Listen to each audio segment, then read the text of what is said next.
part of the Press Play Podcast Network. Look up in the sky. It's a bird. It's a plane. This is Jason J. Lewis, the voice of Superman on Justice League Action. This is Mark Wade, writer of Superman Birthright, and you're listening to the Krypton Report.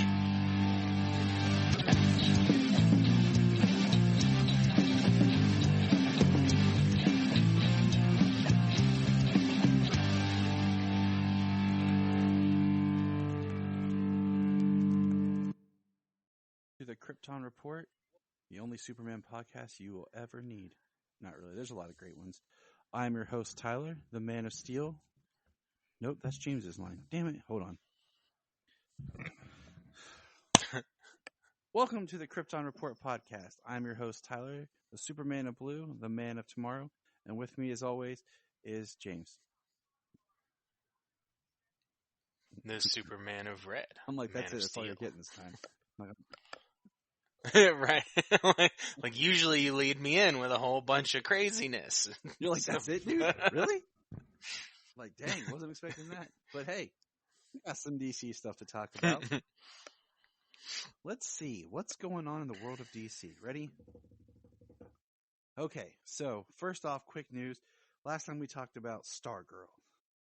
Stargirl is coming at the end of August. Literally, August 31st. Which, you know, we were both kind of like, because it said Stargirl coming soon. And we're like, okay. But, you know, we thought it was coming in the fall. And the fall for, you know, the CW is usually October. That's when they kick off stuff. But everything's been out of whack. So. Yeah, sometimes, you know, September. But October is usually where most shows start. So, yeah. The very last day of August, which is weird because it's like right there at the very end of summer. Like by the time the show comes on, like the kids will be back in school and I'll be back to that. So it is kind of like fall feeling, I guess, in a way. Yeah, I mean, we all feel that fall starts when kids go back to school. It's technically even still though summer. Yeah, even though it's still summer for another month. And then we all feel like it's summer when kids end school, but then it's not summer for another month. It's still spring for another month. It's weird, you know, because I'm like, you start to go back to school and you're like, you know what, I want to wear a hoodie and some jeans, but then you're, you know, sweating to death because it's still 90 some degrees outside. You're just like, dang it, I just want to wear a hoodie. Anyways, so we got that. I also discovered, thanks to the new comic books, that Hershey's Chocolate in DC are doing another round of wrappers with all their characters. And the advertisement had Batman, of course, but now John Kent, Superman, and Wonder Girl, just Yara. Like I totally blanked. I was like, wait. I would have said it just a second earlier, but I actually muted my mic to cough real quick. Excuse me. I got a little tickle in my throat. But you know what I find even more interesting than now I have to hunt down chocolate bars again? Is I got a survey thing from Warner Brothers today about like DC and Marvel. And then when at the DC it says, it gave you categories like about some of their characters and things. And it had John Kent / Superman. And then it had Clark Kent / Superman. I was like, well, that's interesting. Starting to split them up. So, right. I thought that they had two different categories. Yeah, I mean, that's kind of crazy though, you know, they all want to they all got to graduate to that Superman level, you know? There have been multiple stories where, like, and nothing that's ever stuck, it's kind of like been a what if future or something where Connor had become Superman in the future, and then now we got John Kent as Superman. The future's end where Shazam was Superman. That was a kind of cool little twist. Oh yeah, that was a cool one. But yeah, so I'm hunting chocolate. Speaking of chocolate, things you should never give your dogs is chocolate.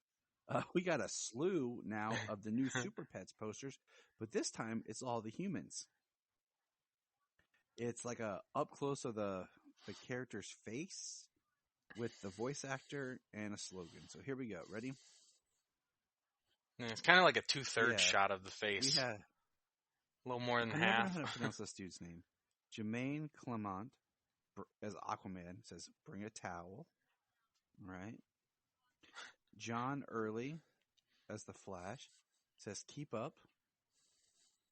Okay. David Diggs. We had some work. He's had some work done. And that's Cyborg. He's had some work done. Deshchai Polanco, ready to glow. And that's Green Lantern. Mark Maron, smooth criminal. Lex Luthor, that one's pretty cool. Jamila Jamil, out of your league. That's Wonder Woman. Life in the Fast Lane. I gave you one guess. Ladies and gentlemen, Lois Lane. I give you the Godmother. She sleeps 20 feet away. Everyone, the Godmother. She's here. That's my paraphrase from Old School, where Mitch shows up and Vince Vaughn's like, "It's the Godfather. He is gracious with our presence. He sleeps 20 feet away." So Olivia Wilde is playing Lois Lane, and I like that casting because I could see her do it in live action as well. This one's pretty self-explanatory. The Bruce is loose. Keanu Reeves is Batman. And tall Clark and handsome John Krasinski as Superman. Yeah, I'm excited for that, and I'm also excited for Keanu Reeves as Batman. I'm gonna be honest with you. I could see him. I could see him voicing Batman either being both funny and or serious, and it would work either way. I agree. With Keanu Reeves. But can I just say that I kind of wish, not in this project, because I look forward to John Krasinski's Superman, but I just want to see some sort of short where it's Nick Cage as Superman and Keanu Reeves as Batman. That would be entertaining. Well, I'm glad he at least got to voice Superman once. Yeah, because all dialogue in a Nick Cage movie is either spoken whisper soft or screamed extremely loud. You know what? I really, really want to see his latest movie. I just picked it up, and Jania and I keep trying to watch it, but then time just creeps up on us, and we're like, "Well, it's 1:00. We'll go to bed." Right, I feel ya. I mean, that's why when you shared the Super Pup thing earlier, and you said how bad you said it was so bad, I was like, I have such interest in seeing that stuff, but I almost don't have the time to watch something so bad. Yeah, I do it for the podcast, people. I do it. I was gonna say that's the only reason. That's the only reason. I was gonna make James. It's homework in that case. Because we love you. You know what else we love? Toys. Figures. I do love toys. Because we're grown men. Oh, yes. We're talking about action figures. Yes. Action figures. Exactly. McFarlane toys. And speaking of McFarlane toys, they just announced a new Superman figure, I think yesterday. And it... Yeah, yesterday when me and you were talking about how we're gonna freaking save and make more money and get second jobs and talking about responsibility and being adults and parents, and then middle of the conversation, I send you a thing like, "Come on," because it's the McFarlane Superman where he's the gladiator Superman, the future state that ties into the current Philip Kennedy Johnson run, and you're just like, dang it. Well, yeah, I'm like, I can't miss the gladiatorial Superman. Come on. I just have this new addiction. I'm like, if I miss the Superman, I'm like, just kind of I scratch myself till I get it. Well, like, I want the Lois and Clark black suit Superman great that figure. you have. I want that. It's an awesome looking figure. I want the animated series, both animated series and black suit animated series. And I'm like, ugh. What I hate is when Come McFarlane does on. these sales, like they did one for like Father's Day, they did one recently for 4th of July. In appreciation, I never have the money to order from McFarlane. And then when I go online and I look at their website and it shows a figure and it says either pre-order it or it's sold out or something, and then it's like I just saw it sitting at Walmart. I'm like, Right? Like, I left it there. I'm like, come on, Todd. But you know what else? So they released the Black Adam figures now to actually look at and purchase. And there's 2 different Black Adams, and there's 2 different Atom Smashers. There's a small one, and then a larger Atom Smasher. And I pre-ordered the Black Adam with the cloak, because I like that look better than the non-cloaked Black Adam. And I want to pre-order Hawkman. And I think, like, me and Sayla actually had a conversation about this on which Dr. Fate looks better. Because I have the Dr. Fate I found real cheap on sale at Target. It was like $10 from Injustice, the video game. And I think he looks awesome. He's very detailed. And I think the Dr. Fate for Black Adam just looks okay. Like, it looks good, but I like mine better. Except the one thing I noticed is Dr. Fate doesn't have eyes. No, the Dr. Fate in the movie, it has no eyes, and it even has it's not a symmetrical helmet. The left and the right side don't match. I'm intrigued, and I want to see the figure up close. It still has the standard shape of the helmet and like the fin and stuff, but it's a little bit designed differently. And I mean, I think that the movie Dr. Fate looks awesome, but it's got, I mean, like for a suit that has like that 3-dimensional design, like we're talking a physical suit for like a movie as well as a 3D design for a suit like the video game. I mean, Injustice is hard to top because that one was pretty awesome. You ain't lying. So, yeah. So, they also released a figure, and this may be spoilery, and we're just going to kind of go on a side tangent for a couple minutes, of Sabak, or Sabak. And I got talking about this with Levi, kind of off mic. Should have recorded it, but I was stupid. I find that interesting, and I don't want them to market the film without the villain. Kind of like the way Shazam marketed it without telling us the sins were in the movie. And then all of a sudden, there they were, very prominent. All the trailers, all that stuff left the sins out. And then I got thinking more about how Sabak, it really is the dark inverse of the Shazam family. In the comics, he was more of a villain towards Captain Marvel Jr., which doesn't make sense, but whatever. But he really is the opposite of them. Each letter in the name represents a different demon that he pulls its power from. So, to me, Sabak would be kind of the big villain that would bring Shazam and Black Adam together.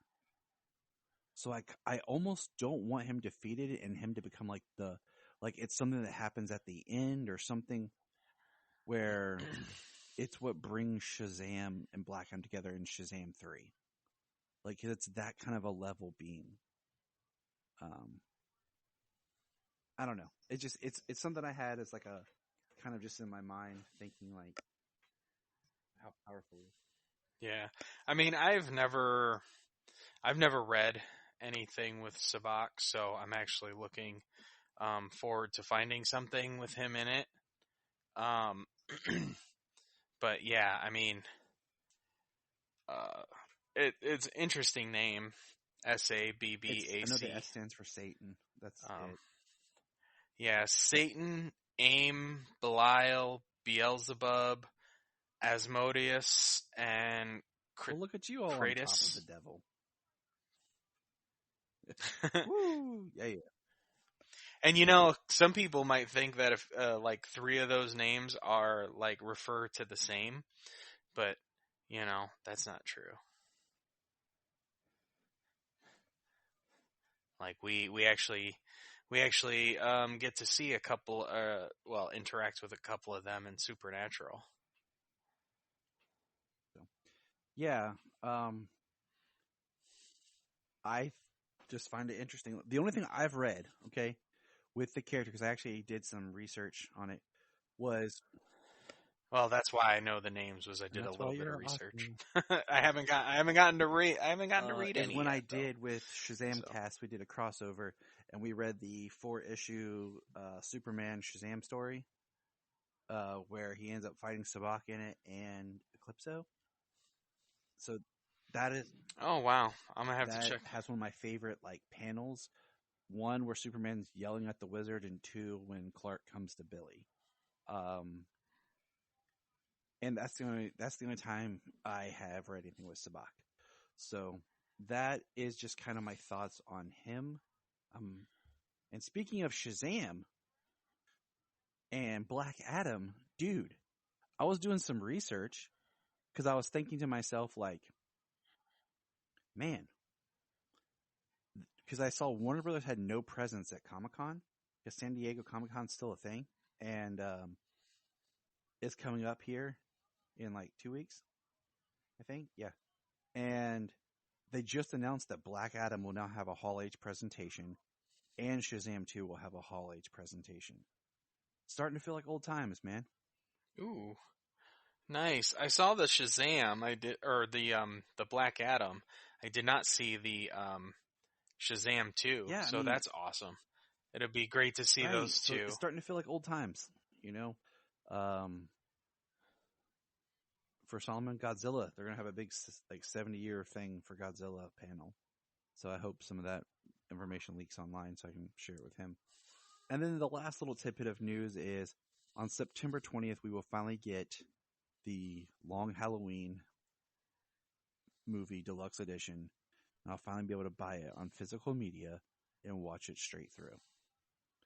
And once we do that, we will have a conversation and see our feelings and thoughts towards the movie being one sitting instead of chopped up in 2. Yeah, I'm very much looking forward to that because, when we talked about part 2 and you said that it very much feels like a mid-movie montage there at the beginning, I was like, it does feel like it would work better as one long single movie. And I've been waiting because, no matter what you do, I mean, unless you do it yourself, you're going to have that break in the middle. And even doing it yourself, sometimes you still notice the break. You still feel it. But when you're just sitting there, it'll be a fun adventure.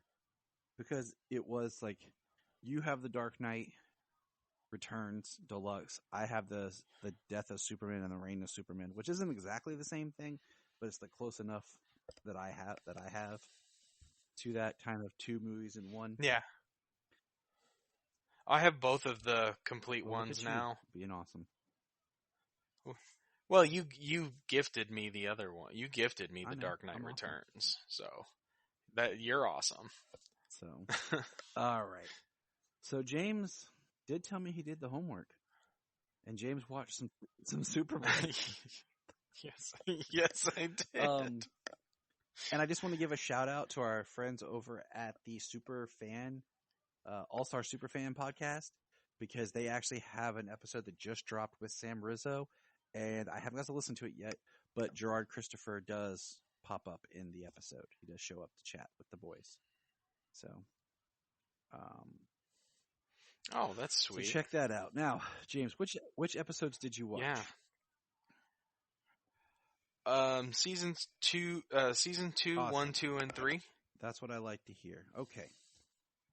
So, and just so you know, I picked season 2. Like, we had talked about season 1 a little bit before when we watched the pilot, but I started watching season 2, and I wanted you to get into it because, 1, I just watched it, but 2, so you can experience Gerard, because you hadn't had any experience with Gerard. And so I'm going to read a synopsis, and we'll kind of just start from there. So, Superboy, season 2, episode 1, October 7th, 1989, with this ring IV kill. Lex Luthor returns, kidnaps Lana, forces him to marry him, and assumes the identity of a doctor that created a weapon that could paralyze Superboy forever.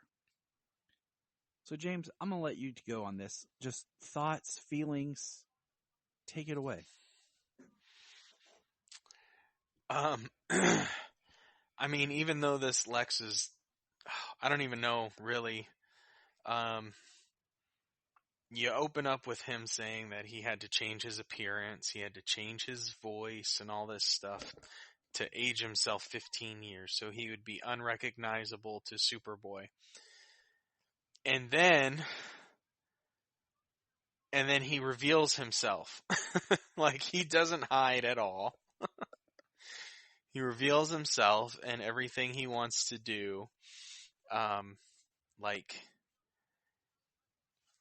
he's very manic. It's kind of interesting. Sherman Howard, who would later go on to voice Derek Powers on Batman Beyond.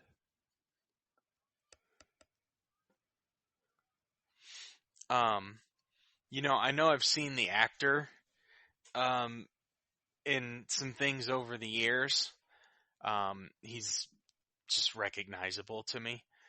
And yeah, I was like, wow. Like, Gerard's performance as, like, Clark is definitely a little more reserved. Like, he's almost channeling a Goofy Reeve impersonation a little bit, you know? He's always, like, seems like he's very timid and scared. Like, he's always, like, hunched over with his arms crossed in the back. I like Gerard's Superboy, but he is my least favorite Clark. I feel like he goes a little too far with trying to be nerdy. From the way they dress him and he acts, like, it's a little too much. I like how far back, though, like, his plaid shirts and things like that go. You know? How far back it goes of somebody making fun of the way Clark dresses. Yeah. So Sherman Howard, manic, crazy, older Lex Luthor. If you want to, you could have... Who's supposed to be a young man. If you want to watch the last episode of season 1 to see as I refer to him as, like, Zach Morris's evil brother is Lex Luthor. Scott Evans, is it? I think Scott Evans. That sounds right. Scott Wells. My bad. Scott Wells played Lex Luthor, and very much just a 80s preppy. And then the only other actor, because season 2 was like a soft reboot. Everyone from the cast was let go, but Stacey Heideck as Lana. And the only other one that carried over was Lex's best friend that he ends up killing. Yeah. Yeah, he kills with...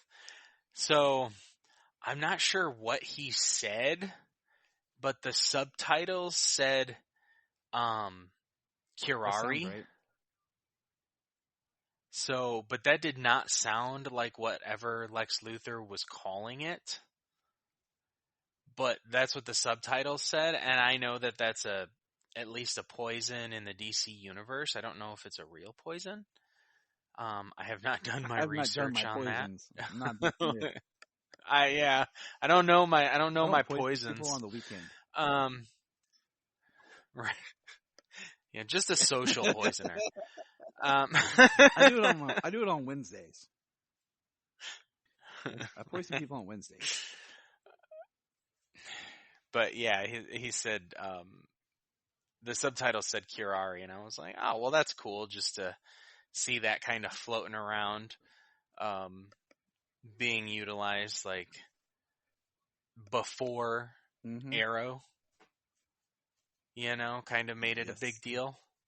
So yeah, that was pretty sweet.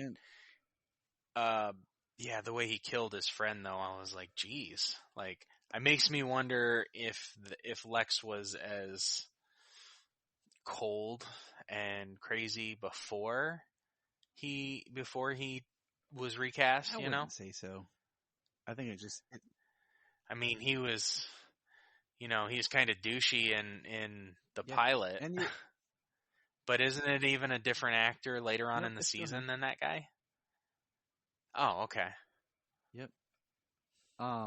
So what did you think about Clark's new roommate, Andy McAllister? Well, he graduated high school, and from making his perfect woman, and now he's going to college trying to get rich quick. Yeah, without his woman.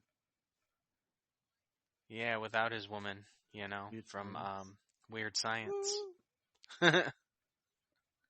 Weird Science. Not the TV show. Yeah. The movie.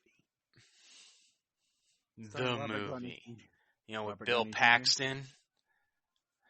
Robert Downey Jr., yeah. Yeah. I remember the TV series. It was like on Sci-Fi Channel or something.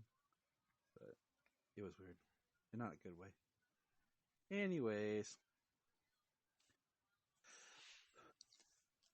Yeah, I mean, I think it's just maybe my affinity for Weird Science, but I enjoy him playing that character.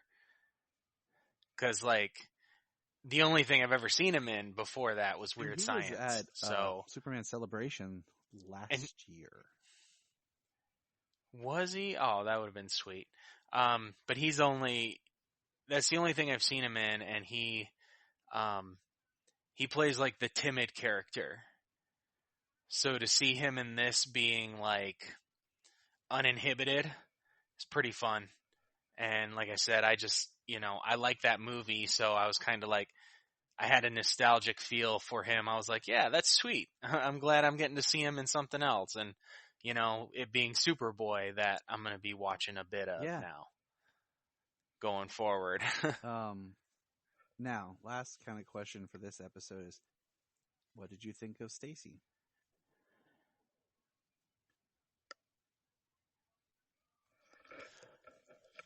I like her as Lana. She's awesome. Yeah. She's really, she's awesome as Lana.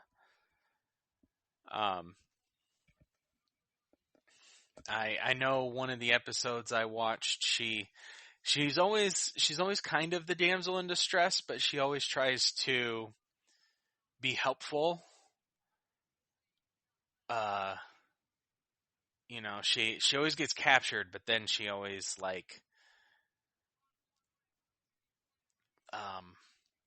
helps Superboy find her, or what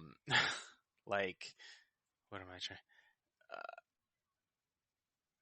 Tries to help, just help him. Like she always gets caught, but then she's always useful. Yeah, that's true. It is true. I enjoy her as Lana as well. I do, yeah. Now, I think watching the season moving forward with her portrayal of Lana, and then having the side character Andy in there, I think I'll have something a bit extra enjoyable, because I was kind of worried about how campy and stuff it is. I mean, we already know that it you'll see. is. Yeah, we already know that it is. So, I was worried about that, and plenty of that's there, but there's always a few things that keep you going, and the that's second good. episode is season 2, episode 2. Lex Luthor sentenced to death. Superboy is aided by Professor Peterson, and the two believe that he will one day be able to use his legs and powers again. Lex Luthor taunts the Superboy with his new bride, Lana. So this is like a two-parter. That's funny, because Jamie's been watching the like Great Pottery Showdown or something like that on HBO Max, and excuse me. Every time they come in, they're like, "Okay, potters." They're all doing ceramics and stuff. That's funny. It's a British competition show. It's pretty good. That's funny. The British like to do this. Just if you want to branch out a little. Watching Is It Cake on Netflix, and I'll tell you the funniest part about that show is watching my daughter be like, "Is it cake?" and realizing that she's like way better of a host than the actual host. Right. And I could see her hosting it at 5 years old and the show becoming a hit. So, side note, yeah, this one was interesting because it kind of picks up where Lex is trying to marry her in a creepy wedding. He actually has his dead friend in the background hanging as the best man. And yeah, Superboy's in a wheelchair from the bomb that went off. And then we get a scene of Superboy falling out the window. And it was weird. And I watched it, to really grab Sherman Howard's Lex. And the way I see it is he's interesting because it's technically the year is post-crisis, but the character is more pre-crisis. But yet they kind of give him some post-crisis isms as far as trying to make him a businessman for one episode and everything. So, well, the businessman being that he's going to pay a stripper to be his assistant. Well, he takes his gopher for $2,000 a week. Identity, of a businessman, and takes his company, who's the doctor, And right. I was like, so they're gonna kind of do this, and then no, that was only for 2 seconds. Yeah, well, I mean, he reveals himself right off the bat, so it's not even like he could. I mean, if he portrayed himself to the public, I mean, that would be. I mean, what does it look like if unless there's proof that he's being, that he's taken over this guy's life, that he had plastic surgery to look like him and he killed him. I mean, without the evidence, I mean, that's kind of Lex's thing. Evidence does disappear, so, I mean, technically Superman wouldn't have anything on him. So he could still portray the businessman, but that's not the writing that we get. Mm-hmm. But, yeah, can we talk about that scene? He goes into the strip club and lights up the woman's cigarette for her. This is what, 88, 89? 89 television for kids? Yeah, dude, have you watched old Disney stuff? Right? Light your stripper's cigarette and pay her money. Right? Yeah. See? It's teaching you manners. Out for the lady. Even. Actually, you know what? Talking about manners real quick. it's a little off topic, but not like too far, is we watched I put on Seven Brides for I Seven love that Brothers movie. for Jamie. It's my all-time. Which It's my all-time favorite. Me too. musical. And and it's so problematic, it is, but it's and great. I grew up watching on VHS, to where it cuts off half the brothers in certain scenes. Really? Dude, we're doing a whole podcast on Seven Brides for Seven Brothers. I don't even care. Well, yeah, it's Patreon, man. But Julie Newmar plays Dorcas. Yeah. So, and about 10 years later, 11 years later, she's playing a Catwoman. So yeah, it's that's really awesome to see. So I put on a Catwoman episode, and Batman and Robin got into the Batmobile, and Batman buckles up his seatbelt, and then the Batmobile won't start until Robin buckles up. And so they give a nice little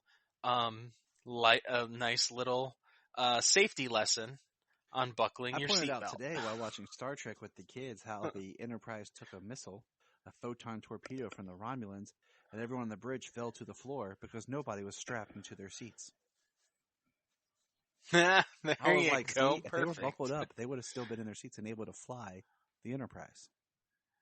But now, I always joke with Shania, I'm like, if I was in Seven Brides for Seven Brothers, if I got cast, I would be Benjamin. Because Benjamin doesn't sing. He just looks awesome in his orange shirt and does chores and gets Dorcas. I was like... Exactly. Well, you know why he was hired, right? Because he was tall and handsome.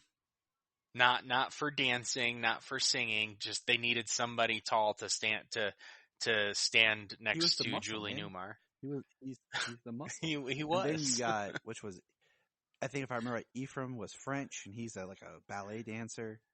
And like all of them had like a certain, they're either a singer or a dancer. It was like their main thing. So, and yeah, if we could go on, this would be awesome. Check us out on Patreon when we eventually do Seven Brides for Seven Brothers. Down, dude. Oh, Jamie will love it too. She squealed when I put it on for her. And okay, this is my last comment on Seven Brides for Seven Brothers. What I love about it is there's no giant chorus sings. All the songs are small. Like it's a small group of people together. There's no like the whole town breaks out into song. So. Right. I just told Jania that we're talking Seven Brides for Seven Brothers, and she's like, dope. Oh. Right. On a Superman podcast? We found a way to tie it back to DC. It all goes back to DC. Exactly. And I bet if I did some digging, I probably could find another connection somewhere. But let's talk about the next episode of Superboy, Metallo. A heart attack patient who is also an escaped convict transforms into a cyborg with a heart powered by kryptonite. Ooh, James, what did you think of this version of Metallo? I mean, I kind of thought I liked how he was just bad. He was just a criminal, That's kind of always been, at least most versions of Metallo that I know, like he's been a criminal, and he kind of enjoys just being that. Now, what kind of criminal is he? This, or you know what I mean?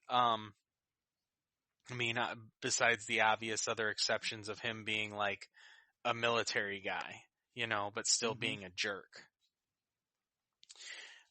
So I thought I liked him just like they said, just being a criminal. And when he becomes Metallo, that's it. He just takes what he wants. So I enjoyed the character. The suit was kind of hard to look at. It does look like something we just go in the garage and grab a bunch of crap and just glue it on. You're a robot. Yeah, it looks like they put a whole bunch of pads on and then like big old like rubber gloves like that go up to your It's elbows like and your stuff. mom made your Halloween costume look. Right. It's like you wanted to go with Metallo and your mom put So, it together, and you're like, okay, this is what I'm dealing with. yeah. I mean, I enjoyed it for what it was. Like, it was dark. You know, he's having a heart attack. He causes a robbery. He gets arrested. Then he kills the doctor and walks out in his bloody clothes. I was like, man, like that went dark real fast. Yeah.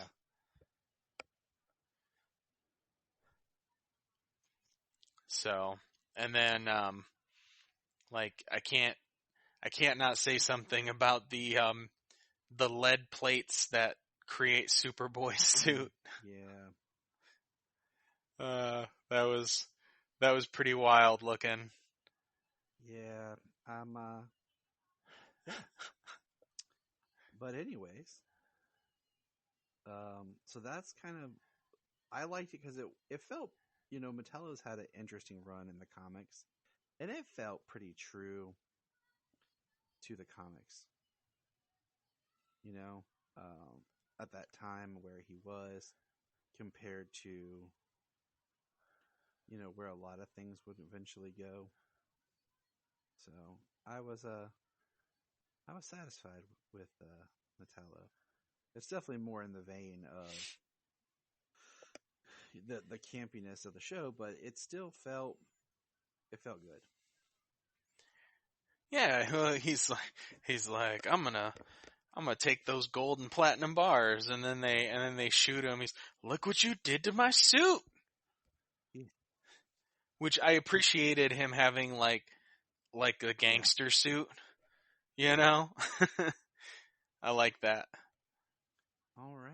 Well, I think that's going to wrap up our run on Superboy. Yeah, I enjoyed it, you know, for when you watch a couple episodes, a few at a time, like it's enjoyable. I would probably not binge Superboy. It is. I tried, and I had to take a break. Yeah. It does not flow in what you need to binge. So now it's time for comics. Dum dum da da dum. All right, James, what we got up first? Well, let's grab World's Finest. Got World's Finest number 4.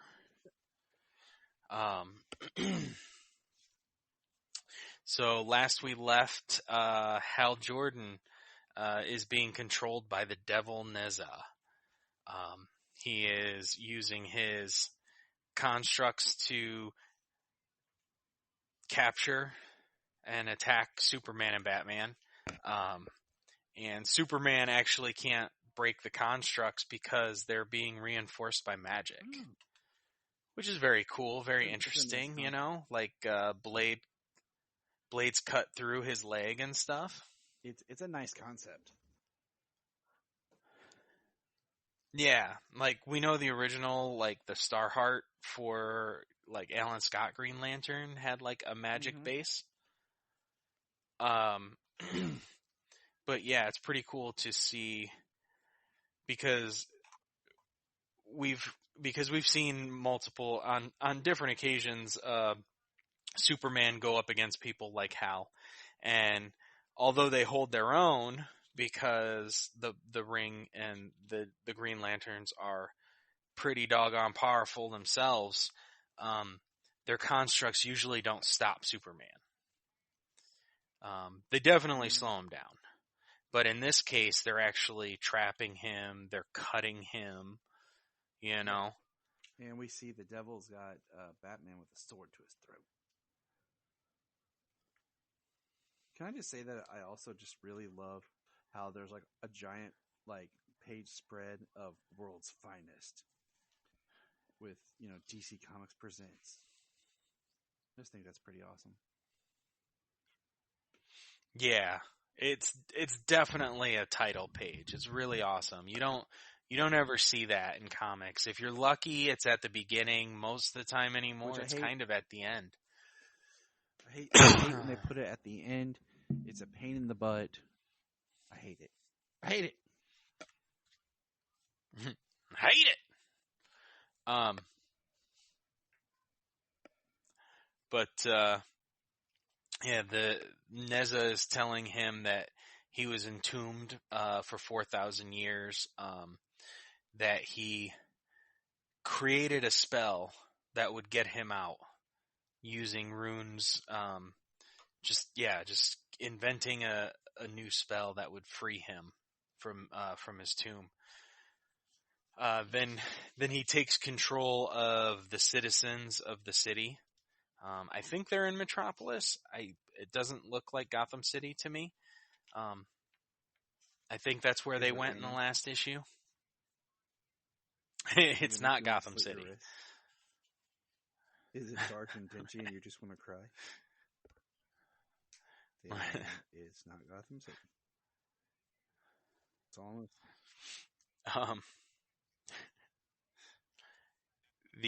So Batman pulls out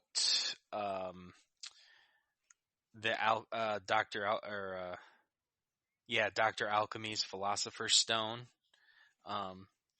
It's a yellow stone that's blocking the construct, the ring's power. It looks like at this point that Hal is actually about to take Superman down. So being reinforced by magic. Supergirl and Robin are still in the past. They're trying to figure out how they imprisoned Neza before.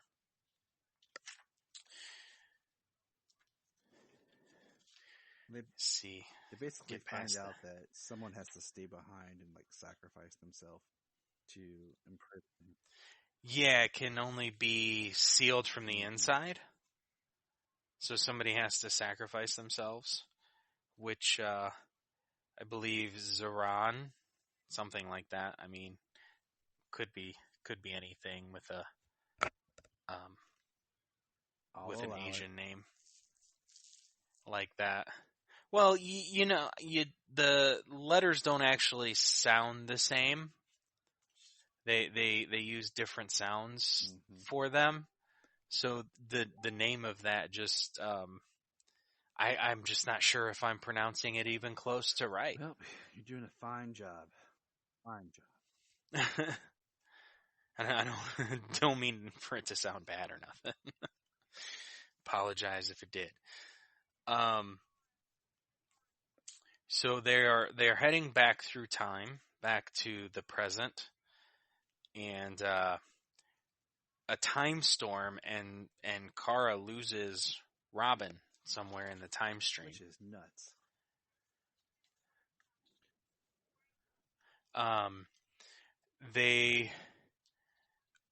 Batman is saying, willpower powers the ring. That's what controls the Lantern's ring. Even from a short distance, his willpower, the strongest on Earth. Says, but how much do you think it's compromised in a consensus, in a consciousness under someone else's control? Says exactly. Still more powerful than yours or mine, but maybe not ours. Yours and mine. Yours and mine, not so them together. So they're concentrating together to rip the Green Lantern, to rip Hal's ring off of his finger, to overcome his will. One thought. And then that's where we get the next page, that merged Batman Superman that we saw. The next McFarlane figure that will be like, dang it. Very, very possibly so. Where it's actually Superman and Batman fused into one being. Yeah. It's a Dragon Ball Z concept right there. I like the picture of the Batman Superman as one with the powers of the Green Lantern. the page juxtaposition against the devil with his little, team. Yeah, and he's got Donna Troy, Firestorm, Red Tornado, Martian Manhunter, Black Canary, and what appears to be Wally West Kid I Flash. would say so, based on that this is like a different time. This is taking place early on or something. Pocket universe, another Earth. Yeah, absolutely. But I mean, there's been all kinds of debates on power and fighting and who would win this and that. I mean, if you give Superman and Batman one body with all the powers, intellect, and a Green Lantern ring, like, you just created the most unstoppable character ever. Mm-hmm. Like I said, it's like Dragon Ball Z fusion. Dragon Ball. So he can again, kick Fatowski's. And yeah, he throws batarangs made of construct energy. He uses eye vision, not heat vision, but eye vision, the screen to take out Martian Manhunter.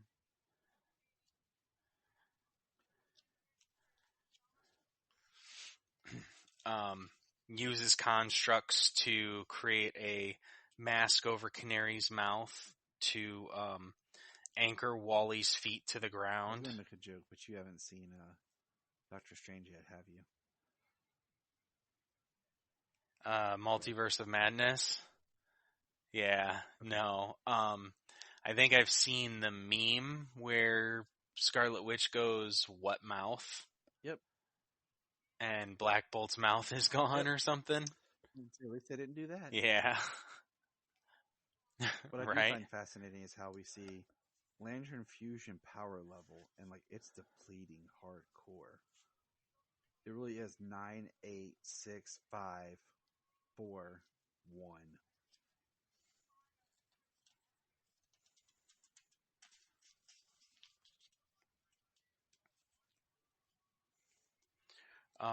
Yeah, and then they split apart into two again. I mean, it's exactly what you picture from a fusion and from it separating. Mm-hmm. And he says, and to think I was actually concerned for a moment, this is what I get for relying too much upon others. I should have come at you directly from the start. Die. And then Kara pops in, takes Nezza down, like fast and hard. She pile drivers him into a mountain of sorts. And this is where she reveals to them that that the door can be permanently shut by one of us. The tomb can be sealed, but only from the inside. Next to the sacrifice. Yeah, and do we know how many issues this run is? Well, it does not have a number like Flashpoint Beyond or Dark Knights of Steel or Batman 89 or 78 or anything. So it's not a limited run. As far as we know, yes. Be like World's Finest, and then this arc is over in an issue or two, and then it continues on. Much like how, think about, they restarted Batman and Superman during the Death Metal, because the first issue of Batman and Superman was them fighting the Batman Who Laughed. Yeah, it came out of Infinite Frontier right after Death Metal. They renumbered it after Infinite. They kept the numbering. Yeah, it went back to 1, right? Or did it? Did it? I'd have to look because it only ended on issue 22. And was all of that the Okay, I'm trying to remember because it ended on issue 22, but I thought that Gene Lee took over the numbering and started when it was Batman and Superman with the whole Arturo thing that we read. I could be wrong. I think that started with number 1 again. I don't know. Maybe I should look it up. All right. I was say I'll have to go back through my box and see what the issue because I got all of those issues. I'm just like slipping. So I. But we did get that Arturo, and then we got that Solomon Grundy story. That was really good. And then there was some Mixie in there somewhere. Yeah. And then it was about done. Trying to find everything I'm finding is the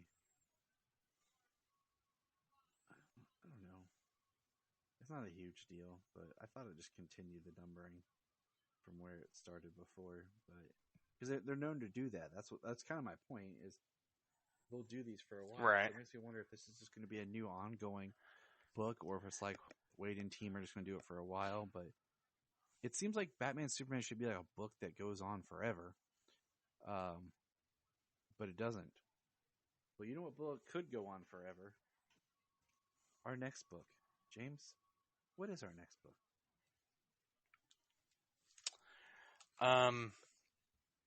Do you want to do Action or do you want to do Flashpoint? Because Action has been going on forever. That's issue 1044. Should have not kept going, but continues to go on forever.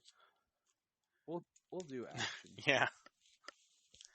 And all right. Hey, we're going to press pause and hear a few words from our other podcasts on Press Play Podcast Network. Hello, Brooks here with the Books with Brooks monthly book club podcast. Here's how Books with Brooks works. We read one book a month and then we talk about it.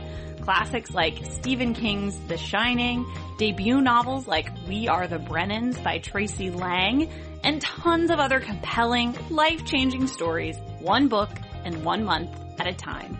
So come read along with us and then listen in. This is Dan Jurgens, and if you want to have a good time, keep listening to the Krypton Report. I hope Action Comics never ends. I just want to one day look down from heaven and be like, Action 3020. That's a good one. Well, but it's going to be hilarious. Rio 20. Yeah.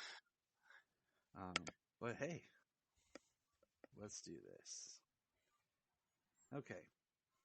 I think this issue is pretty awesome because it starts with Superman and his team having Orphan, and Orphan's kind of outside the connective body, and he's trying to talk to it, and Superman's being sincere. He's like, "My name is Clark.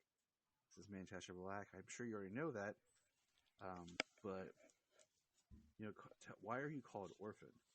We want to be able to help you." And we get the story how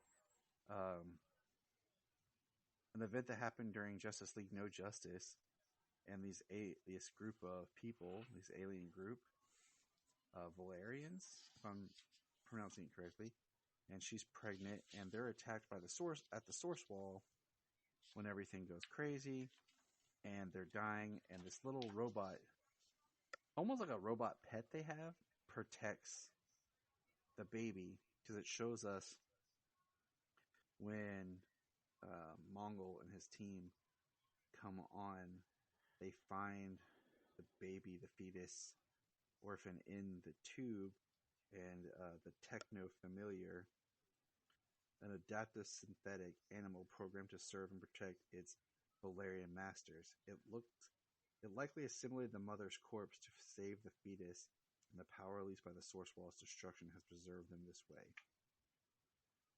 And then they talk to Orphan, which is drawn beautifully. And I'm just going to say this, after watching so much Star Trek, Strange New World, which is awesome, highly recommend it, that this Clark right here looks a lot like Anson Mount. And if Anson Mount doesn't want to play Superman in something, he should definitely play Jor-El, because he's my number one pick for Jor-El. Because we need a good Jor-El. Awesome. We need a good Jor-El. We've never had a good. No, we need a great Jor-El. We've had a good Jor-El. But we need a great, definitive Jor-El. Yeah, I mean, we had a pretty awesome, badass Segel. Yeah, we did. And we had an awesome Seg. Yeah, we did.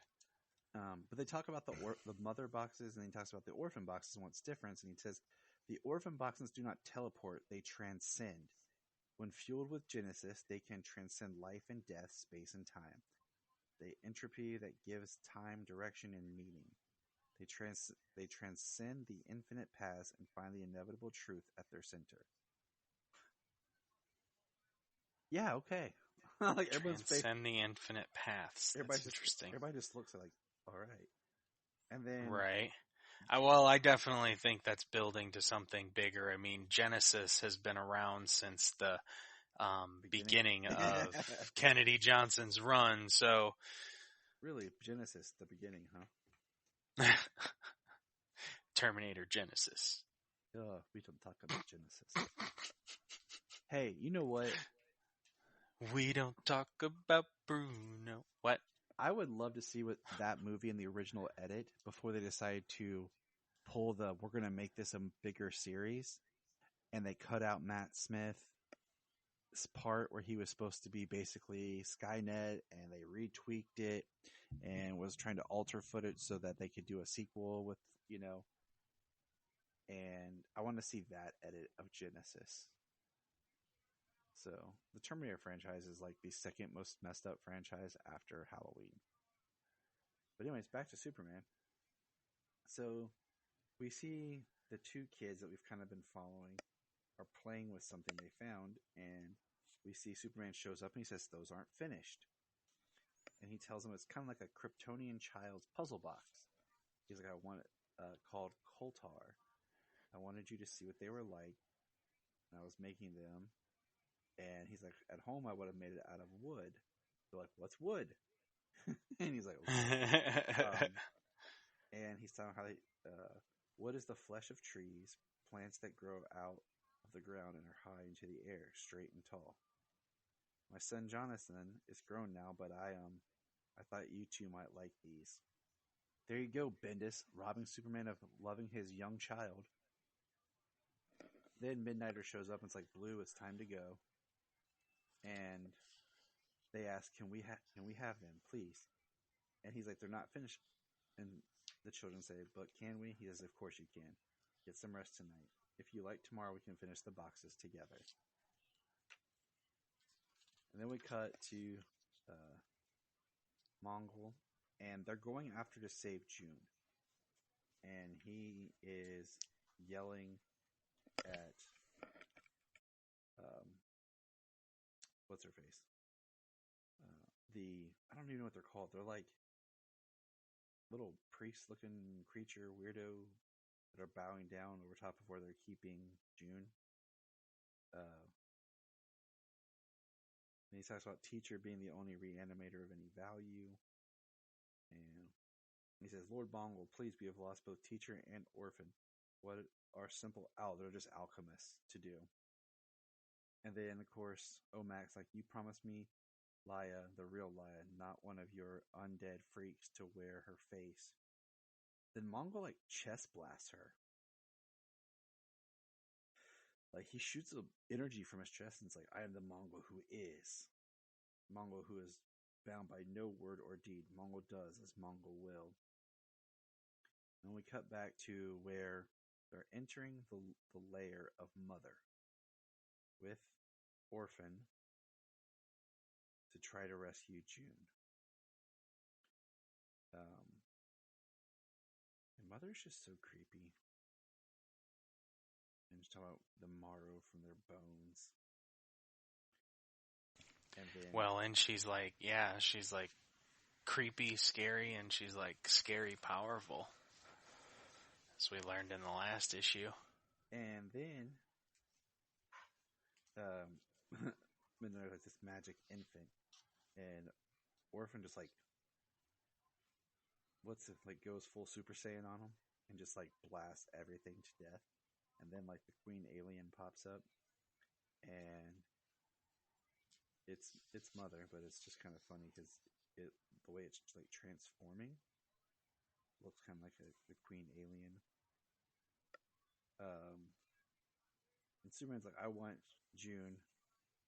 These people will never your children. They're your victims. You won't have June or any of us. And then Superman with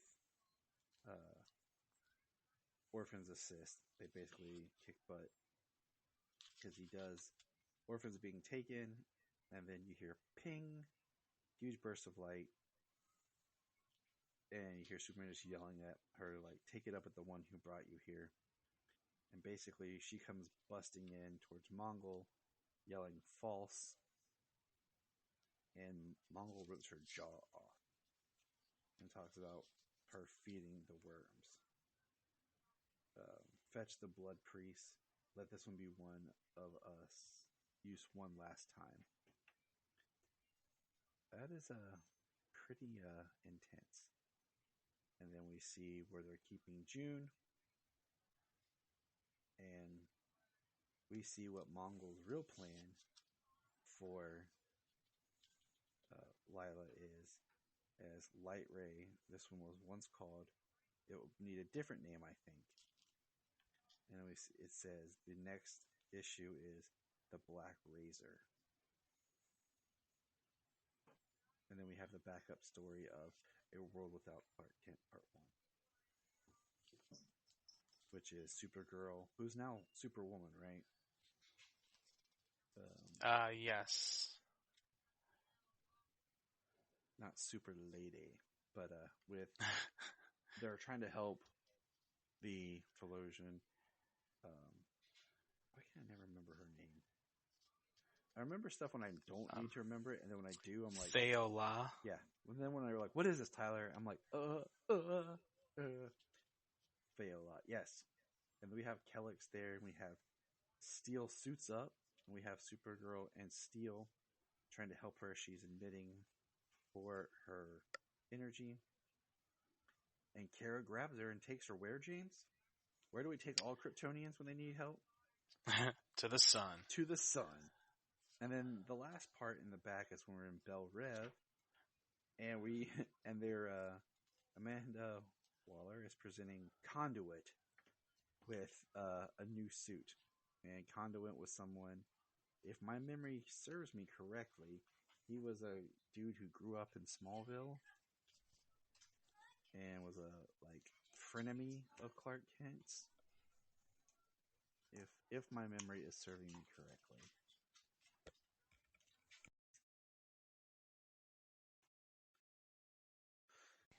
So that's action. I'm digging it, man. I honestly wish I had just the what do you call it? I wish I just had it in trade, so I could just sit down and enjoy the full story. Oh yeah. This run is definitely getting trade bought and going up on my shelf. Conduit, didn't we see him recently in something? I don't know. I'm realizing I do too much. That's what I'm realizing. Okay, I'm not gonna lie here. I'm realizing that to myself, I am doing way too much, and it is getting to the point where stuff's starting to run together. Even if I take detailed notes. So I need to try to remember I'm watching shows, movies, and I need to take better care of myself. I feel ya. Joanna? What? Sorry, Sweeney Todd reference. We were talking Sweeney Todd the other day just because of Stranger Things. So. Oh yeah. Yeah, because the guy who plays Vecna played the one character in Johnny Depp's Sweeney Todd. So. Oh my goodness, he did. Mm-hmm. He did. That's great. I kept trying to tell Jania where I knew him from. I was like, yeah, he was in Twilight, but then he played Grindelwald in the background, Harry Potter 7. I was like, but there's something else. And I could not remember it. And then, like, I was like, oh, he was in Sweeney Todd. And then we just kept making Joanna jokes. So, yeah. So, all right. Last comic we have for this week, and then we'll let you good people bounce, is Flashpoint Beyond. Number 3. And I'm enjoying this book. I mean, I think in some ways, like we've talked about this, it's so weird that Flashpoint has, like, stayed around. It's like something people can't get enough of. And so I can't. I don't have all of them, but I have a few of the Flashpoint books. I've probably got 3 or 4 of the extra Flashpoint books. Maybe 3. I have some of the individual issues. I need to buy this in a trade.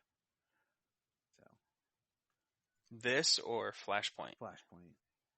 Like regular Flashpoint and then like the other stuff. Because I really like the one.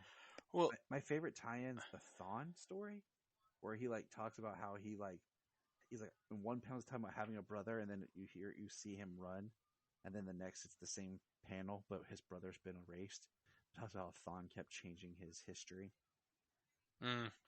Yeah.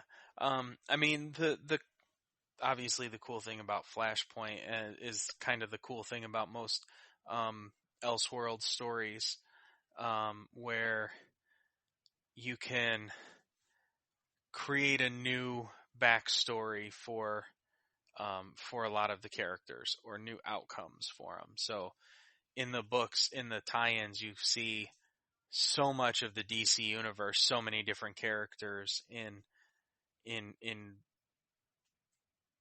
so many different, in a completely different life.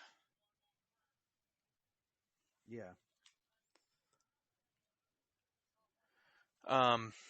But Flashpoint Beyond, it's starts with the planet Krypton 30 years ago. And Jor-El is talking to Kal-El, my son. Krypton is dying. Even with our advanced science, we cannot stop its inevitable destruction. So we have sent you out into the void to save us all. We see the ship flying up, and then we see what appears to be multiple ships. And we turn the page, and there is multiple ships flying away. This is You Are Our Last Hope. And we get a shot of Kal-El's ship coming down into Earth, passing over Smallville. Get a little Jonathan and Martha line. Yeah, I thought that was cool. Yeah. So it says, as you travel to your new home, the knowledge contained in these crystals will guide you on your journey. The yellow sun of the planet we have sent you to will give you great powers. They will make you far stronger than the humans who currently dwell there. Looks like Cat Grant's out on the street. Which is weird, because that would make Cat Grant how old? Well, if she's out on the street here now, I mean, she's at least, 20 upper teens, 18, 19, 20. So she's like 50 years old. Yeah. But probably not, because she died along with 35,000 other people. Right. When the meteor shower that masked the ship's insertion to Earth. Sound familiar? Mm-hmm. Yeah. Then we get Dexter Dent and Oswald. Oswald's teaching him to pick a padlock, which is pretty cool. I mean, that'd be a useful skill, right? And then we get what appears to be Thawne, saying, I need Thomas Wayne. He's coming for me again. Hyper time. What was that, Mr. Cobblepot? I got no idea, kid, but I need a drink. You want one? Yeah, that's pretty messed up and hilarious at the same time. Yeah. That's all I'm going to say is, like, that was hilariously awesome. Right. Then we pick up with Superman in the alley with Thomas where we left off. Boomerang shoots him, and Bulletproof, he says, leave or burn. I like how Superman here is like, get out of here. Yeah, get out of here. I like like even if he wasn't going to, you believe him that he will burn him if he doesn't leave. I still love the just black costume with the red cape and just an actual just red S. And I love Thomas Wayne punches him in the face. Yeah. Well, he's talking. He's got a broken rib or two, and then he punches him, and he fractures his wrist. He says at the very least. And then he says, "Come." Superman says, "Come with me," and he says, "There's nothing you can do or say to make me go with you, Space Boy. Understand?" And as he's saying nothing, he gets smacked unconscious. I mean, that's how Superman has to do it. Yeah. And then we get Gilda, who they're like, I guess losing her daughter and her husband got the best of poor Mrs. Dent. And they're putting her in a room and they're like talking about she wouldn't do this to herself, even though they found the blood on the inside. Oh, she did it to herself. What? Hi. Say it, Solomon. Say it. Hi, James. Oh, hey, Solo. We got the visit from the Solomon himself, Mr. Superboy. And then on the other side, Supergirl, where are you at? You want to say hi? Hi, James. Hello. He says hello. You guys be good. Yep, be good. Go to bed. It's late.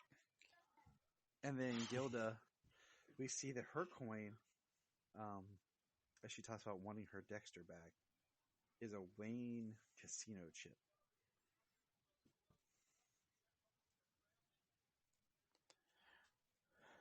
Yes, sir. And then there's somebody with her, somebody talking to her.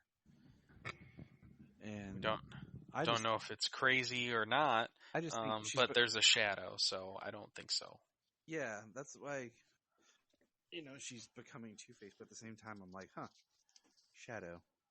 Is it just going to be Thawne? Can we please, get over Thawne? But whatever. Is Thawne keeping the Flashpoint alive? I can't even keep track, After Convergence, where it was kind of brought back, and then this happened. It's like, man, come on. But Thomas Wayne wakes up, and he's hanging out with Poison Ivy. She's got him. Who says that he killed her, but that she is now one of the Parliament of Trees. Which I think this whole part's awesome. The Oasis, and how it looks like the Fortress of Solitude, but it's made out of plant. Yeah, I thought that was pretty dope looking. And she talks about the sanctuary and what they're doing to protect. And it was Jason Woodrow who built it. And we see Swamp Thing, who is Jason Woodrow. And he's kind of at the heart of everything. And, Superman's like, you need to see this. And he takes, like the fortress, he takes the crystal, but it looks like, and a vine wraps around it and activates it. And then Jor-El appears made out of plant, like a Swamp Thing Jor-El. Yeah, that was pretty cool too. And basically, he goes on to talk about, and we find out that basically, Kal-El was sent here to be kind of what they always fear he would be. Yeah, this is your mission upon adulthood is to use your powers to disarm the humans in advance of our arrival, and then we will conquer them as father and son together. All right, Darth Vader trying to tempt Luke Skywalker. Right? He sounds like they make Kryptonians kind of sound like what were I can't remember the name of the alien race from Invincible. Oh, Viltrumite? Viltrumite, something like, yeah. Yeah, that's exactly. And they have 5 days. And he's like, my father doesn't understand people here can be good, and I want your help. Batman wants nothing of this. Good luck. I'll find my way out. Thomas Wayne's a douche. And then, what I find interesting is we have a detective, and it's... like I said, looks like Sophia Falcone. Yep, it is. You can't mistake that. Yeah, he does call her Sophia. Uh-huh. And I was trying to remember if she's by Falcone, or it doesn't give her last name. And then the last... No, but she's drawn like Tim Sale drew her. Oh, yeah, you know who it is. Straight Yeah. up. And she says, Iris West found her, incision from neck to navel, body full of clock parts. And we turn the page, and it's reverse flash, and it says tick. And then we got 2 people in hyper time talking about a paradox was just reset, and one of them is talking about the Omniverse and needing Rip Hunter, and one of them's like his niece, I think it is. No. And it says Hypertime has enough problems with Thomas Wayne still around, and the last page is like clips of all these other major events in DC, like Crises. We have Action Comics, Flashpoint or Flash Rebirth, Death of Superman, Justice Society. I'm guessing that's Superboy Prime. When Wally came back in Rebirth, the regular Flashpoint, Dr. Manhattan. It says There's Hypertime. Mime and Marionette. Yep. And so yeah. And Like, says, yeah, they got the Death of Superman up there. And it says next, Dexter Dent, Robin, the Boy Terror. Yeah. So these 2 kids on the previous page, they are dressed like dude that Batman has, that we were wondering who Davy Crockett was. I say Davy Crockett. And I wonder if that isn't Rip, because he's dressed like them and everything. If that's sense. Rip Hunter. Like something happened to Rip. And I don't know who Corky is. Nope. It took me a minute to realize they were saying Rip. I read it as rest R.I.P. I was like, well, that's weird. And I was like, oh, yeah. It's Rip. My bad. Yeah. But the thing I'm still curious about here is Jeff Johns used Dr. Manhattan in his last event of Doomsday Clock. Mm-hmm. Thank God this is coming out with more regularity. But John's writing it. Right, exactly. It's got a whole crew of people on it. But is this just a red herring, the body of Thawne being stuffed full of clock parts? Because he was a watchmaker, or his father was a watchmaker by trade, and he learned how to do that. I was thinking it's the Clock King. And I thought the Clock King also. Or some new guy like Mr. Clockface or TikTok. That'd be hilarious. Make a villain called TikTok. They're like, it's TikTok. That would be pretty cool. But yeah, I'm just like curious to see. Or is it like him kind of retconning and fixing where he felt like he didn't get to do what he wanted to do with Doomsday? I don't know. So we will see. Yeah, I don't know. So I'm curious as to where it's going. Like, why would he be using the same? We will see. All right. That about wraps us up here. We've had a good run, James. It's been good. So. Yes, I had fun tonight. It was a good time. Didn't know we were going to talk about Seven Brothers, but hey. You never know what's going to happen on this podcast.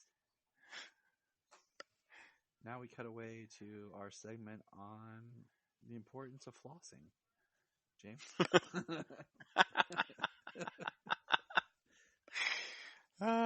Dental hygiene is important. And then we'll cut to Ollie for the weather. Ollie, it's going to rain. Thanks, Ollie. That gets me every time. Dude, I laugh. I think about that all the time in my head. I'll say, and Jania, it's going to rain. Or just yell something and cut back like, thanks, Jania. Okay. The funniest thing about like Jania loves watching Family Guy. The funniest thing is we will watch Family Guy and we'll both pick up different stuff and then we'll reference it or quote it later, and the other person doesn't know what we're quoting. And I'm like, Family Guy, and she'll go, oh, and then she'll do it. She'll like Family Guy, and I'm like, man, we just do not pay attention to the same stuff, do we? Right. Well, there's so much going on in Family Guy. Like, Yeah. what is one person focusing on Exactly. as opposed to another? But that's enough from us tonight. We need to let the people go. Good night, everybody. That's what Yakko Warner says. And remember,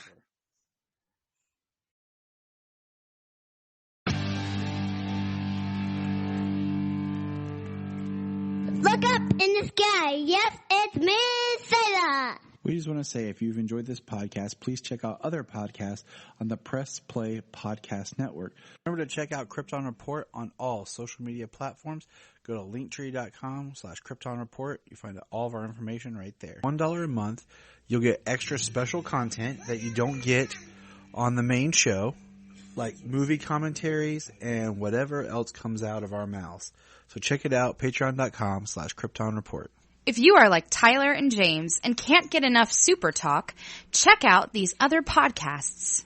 Digging for Kryptonite, Supergirl Radio, The Last Sons of Krypton, the Superboy Legacy Podcast,